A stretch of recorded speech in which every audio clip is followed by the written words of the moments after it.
नमस्कार दोस्तों, हमारा चैनल कमलेश रियल वॉइस में आप सबको दिल से स्वागत है। मैं आपको अपने चैनल के माध्यम से हर प्रकार की कहानी आप तक पहुंचाया करता हूं, जो आज के समाज और शिक्षा से जुड़ी मोटिवेशनल कहानी लेकर आते रहता हूं। तो दोस्तों, हमारा चैनल को सब्सक्राइब ज़रूर करें और बेल आइकन को ऑल पे सेट कर लीजिए, ताकि जो भी वीडियो मैं अपने चैनल पे अपलोड करूं, सबसे पहले वो वीडियो आप तक पहुँचे। तो बिना देर किए कहानी को शुरू करता हूँ। सुबह का वक्त था।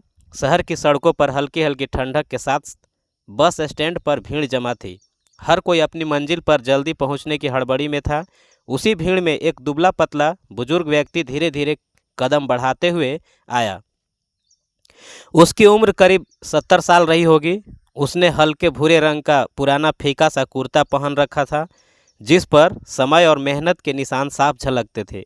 पैरों में घिसी हुई चप्पलें थी और कंधे पर एक छोटा सा कपड़े का थैला लटका हुआ था। चेहरा झुर्रियों से भरा, लेकिन आंखों में एक शांत सी चमक थी, जैसे जिंदगी ने बहुत कुछ सिखा दिया हो। बस स्टॉप पर खड़ी सरकारी बस धीरे धीरे प्लेटफॉर्म की तरफ खिसकी।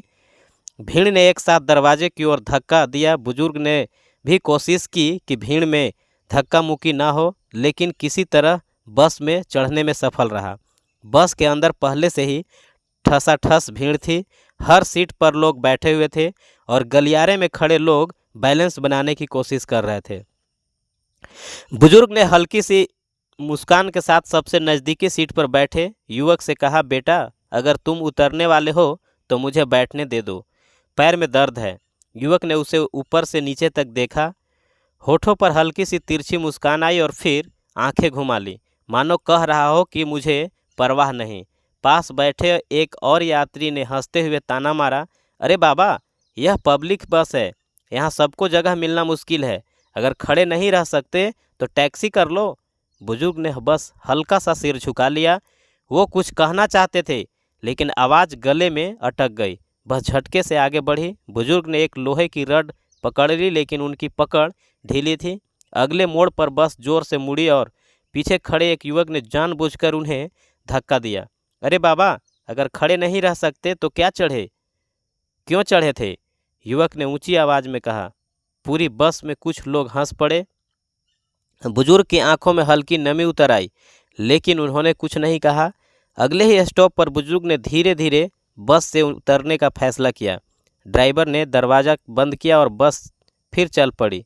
सड़क किनारे उतरकर बुजुर्ग एक पल को थमे थैला कंधे से उतारा और लंबी सांस ली। शायद वह अपमान का बोझ दिल में उतर रहे थे। उधर बस के अंदर माहौल जैसे कुछ हुआ ही नहीं।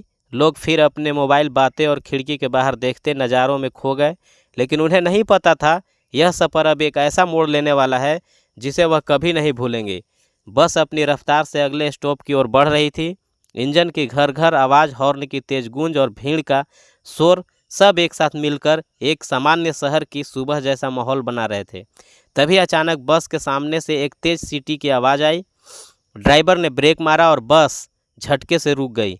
सड़क के बीचों बीच एक सिक्योरिटी गार्ड खड़ा था, हरी वर्दी, सीना तना हुआ और चेहरे पर गंभीरता। उसके हाथ में वॉकी टॉकी थी और वह बस की ओर इशारा कर रहा था, बस रोको, तुरंत रोको। यात्रियों ने खुसुर फुसुर शुरू हो गई।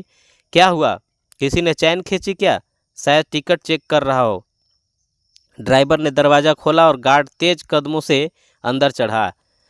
उसकी आंखें भीड़ में कुछ खोज रही थी। वो गलियारे से आगे बढ़ता गया, हर सीट को ध्यान से देखते हुए। अचानक उसकी नज़र एक सीट पर बैठे उस युवक पर पड़ी, वही जिसने थोड़ी देर पहले बुजुर्ग को धक्का देकर बस से उतार दिया था।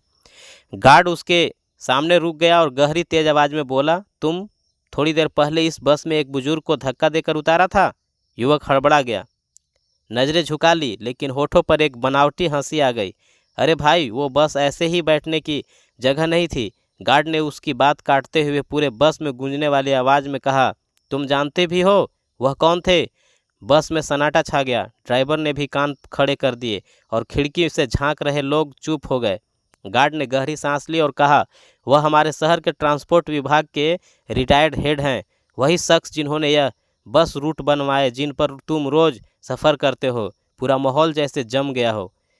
कई लोग हैरानी से एक दूसरे का चेहरा देखने लगे।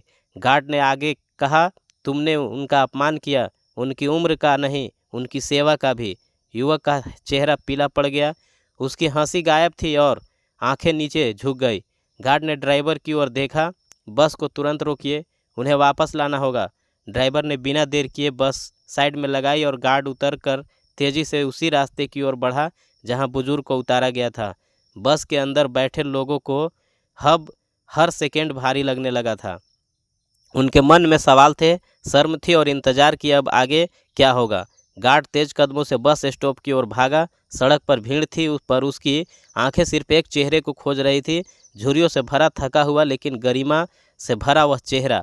थोड़ी दूर पेड़ की छाया में बुजुर्ग एक पत्थर पर बैठे थे, उनके हाथ में वही छोटा कपड़े था और आंखों सड़क पर नहीं बल्कि अपने पैरों की धूल में घूम थी। लगता था जैसे वह दुनिया से बातें करने की इच्छा छोड़ चुके हो। गार्ड उनके सामने रुक गया, सलाम ठोकते हुए बोला, सर कृपया वापस चलिए, बस में सब आपका इंतजार कर रहे हैं। बुजुर्ग ने उसकी तरफ देखा, हल्की मुस्कान दी, पर आंखों में एक गहरा दर्द था। नहीं बेटा, अब क्या ज़रूरत है? अपमान के बाद सम्मान का स्वाद कड़वा लगता है। गार्ड ने गंभीर स्वर में कहा, सर यह सिर्फ आपका नहीं, हम सबका सामान है। अगर आप वापस नहीं जाएंगे तो जिनकी सोच तंग है वह कभी सीख नहीं पाएंगे। कुछ पल की चुप्पी के बाद बुजुर्ग ने धीरे धीरे उठकर अपने पैरों पर वजन डाला। उनके कदम धीमे थे पर गार्ड की पकड़ मजबूत। जब वह बस के पास पहुंचे, ड्राइवर तुरंत खड़ा हो गया, टोपी उतार कर झुक गया। अंदर बैठे यात्री सहज से सांस रोककर इस पल का इंतजार कर रहे थे। गार्ड ने बुजुर्ग को बस में चढ़ने में मदद की। जैसे ही उनका पैर बस की सीढ़ी पर पड़ा, पूरी बस में एक अजीब सन्नाटा था, वो सन्नाटा जो शर्म और सम्मान के बीच पैदा होता है। सबसे आगे की सीट तुरंत खाली कर दी गई। एक बुजुर्ग महिला बोली, बाबूजी यहाँ बैठिए, यह सीट आपकी है। बुजुर्ग ने धीरे से कहा, सीट तो कोई भी ले सकता है पर इंसानियत वह संभालनी पड़ती है। उनकी यह बात जैसे पूरे माहौल में गूंज गई। पीछे बैठा वही युवक जिसने उन्हें धक्का दिया था सिर झुकाकर उनके पास आया और कांपते स्वर में बोला, माफ़ कर दीजिए, मैंने आपको पहचानने में गलती कर दी। बुजुर्ग ने उनकी ओर देखा, आंखों में कठोरता नहीं बल्कि एक गहरी थकान थी। उन्होंने बस इतना कहा, पहचान चेहरे से नहीं कर्म से बनती है बेटा। बस ने फिर से सफ़र शुरू किया, लेकिन इस बार हवा में एक अलग तरह की खामोशी थी, वो खामोशी जो किसी को सोचने पर मजबूर कर दे। बस शहर की सड़कों से गुजर रही थी, लेकिन अब हर नज़र बुजुर्ग पर टिकी हुई थी। वो खिड़की से बाहर देख रहे थे, जहां धूप पेड़ों की पत्तियों से छनकर सड़क पर पड़ रही थी। उनके चेहरे पर कोई गुस्सा नहीं था, बस एक शांत मुस्कान, जैसे उन्होंने मन में किसी को माफ़ कर दिया हो। पीछे बैठा युवक जिसने धक्का दिया था बार बार अपनी नज़रें झुका रहा था। उसके कानों में बुजुर्ग की बात गूंज रही थी, पहचान चेहरे से नहीं कर्म से बनती है। वो शब्द उसकी सोच को चीरते जा रहे थे।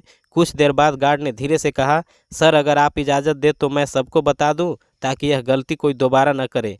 बुजुर्ग ने सिर हिलाकर हाँ भी भर दी। गार्ड खड़ा हुआ और बस में ज़ोर से बोला, यह वही इंसान है जिन्होंने हमारे शहर की बस सेवा की नींव रखी थी, जिन्होंने दिन रात मेहनत करके हर मोहल्ले हर गली को जोड़ने वाली बस रूट तैयार की। अगर आज यह हम आराम से सफ़र कर रहे हैं तो इनके कारण बस में सन्नाटा और गहरा हो गया। कुछ यात्री अपनी सीटों से उठकर उनके पैर छूने लगे। एक महिला ने कहा, बाबूजी हम शर्मिंदा हैं, हमने आपको पहचानने में देर कर दी। बुजुर्ग ने हल्के से मुस्कुराकर जवाब दिया, इंसानियत पहचानने में देर नहीं होनी चाहिए। तो कहानी आप सबको कैसी लगी?